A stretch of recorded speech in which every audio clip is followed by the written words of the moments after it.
maka takdir kita udah ditulis oleh Allah Subhanahu wa taala.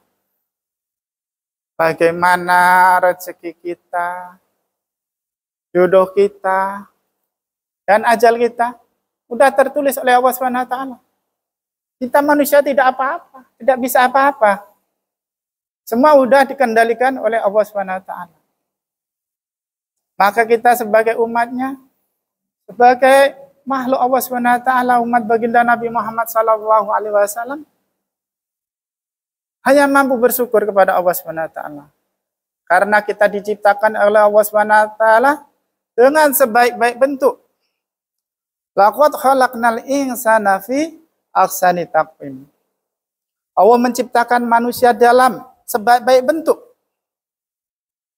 Allah ciptakan kepala kita, mata kita, telinga kita, hidung kita, mulut kita, tangan kita, kaki kita, dan organ tubuh kita semua ada maksud dan tujuannya.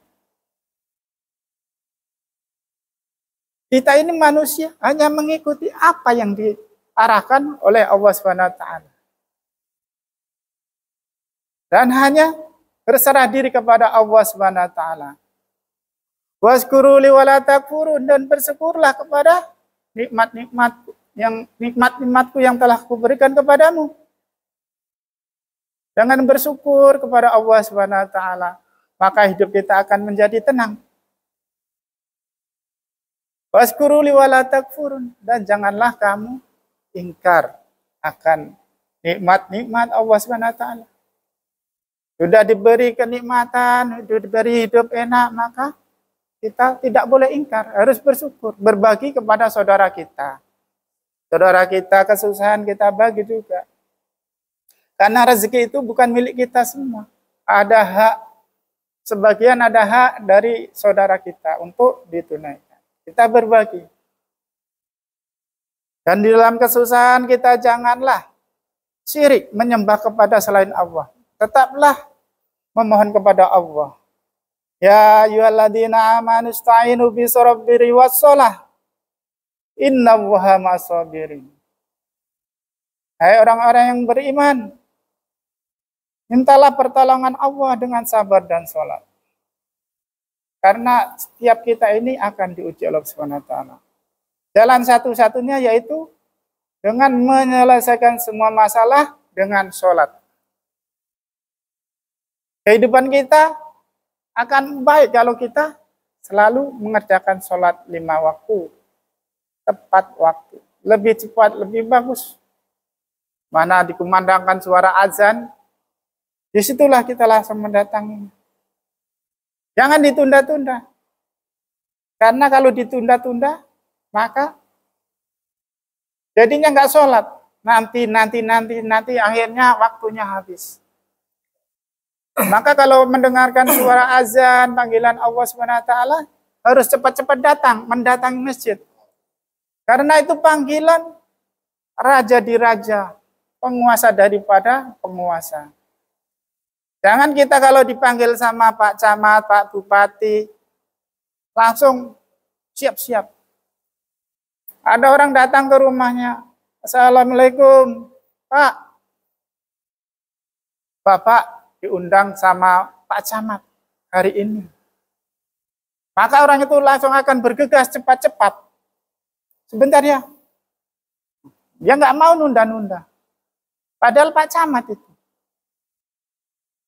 belum ada apa-apanya dibanding Allah Subhanahu wa taala. Tapi manusia lalai. Dia lebih mementingkan dunia.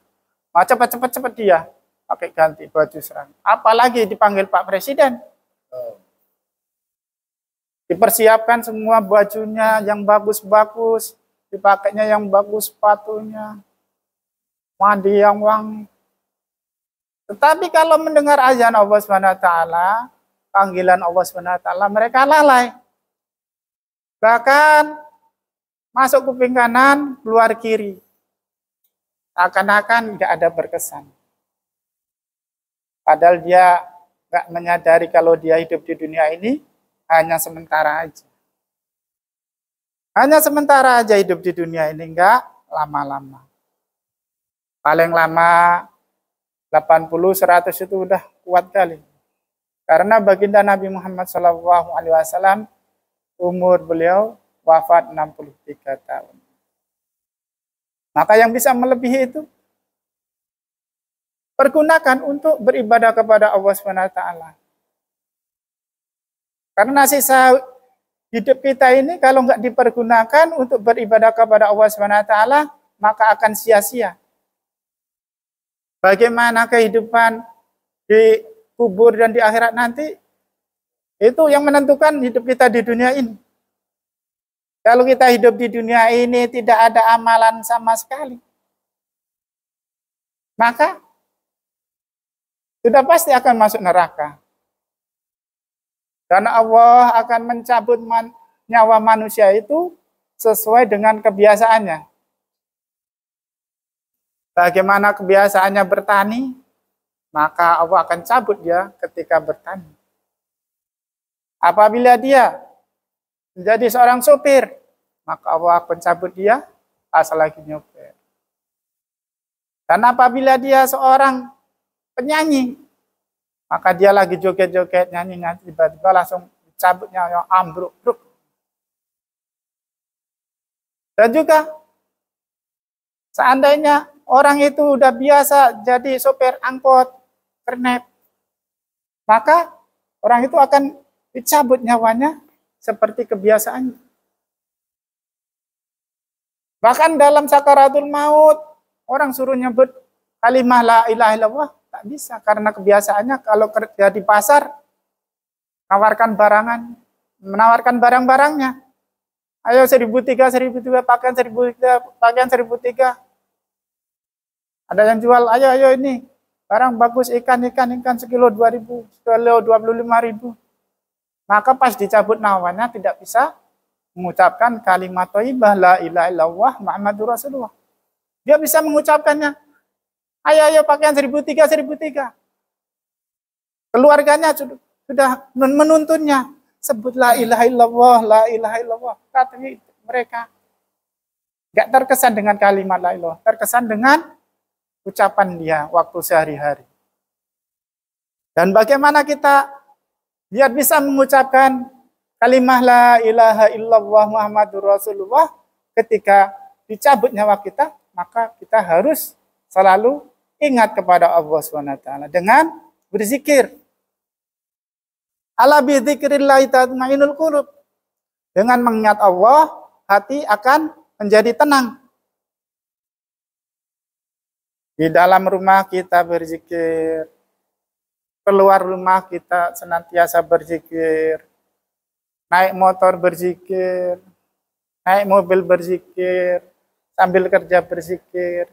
Ingat terus, lafadzkan, biasakan mulut kita itu untuk melafadzkan kalimat-kalimat Allah. Maka dengan kebiasaan itu kita akan mudah. Karena udah di mulut kita kalimat itu. Tidak akan lepas.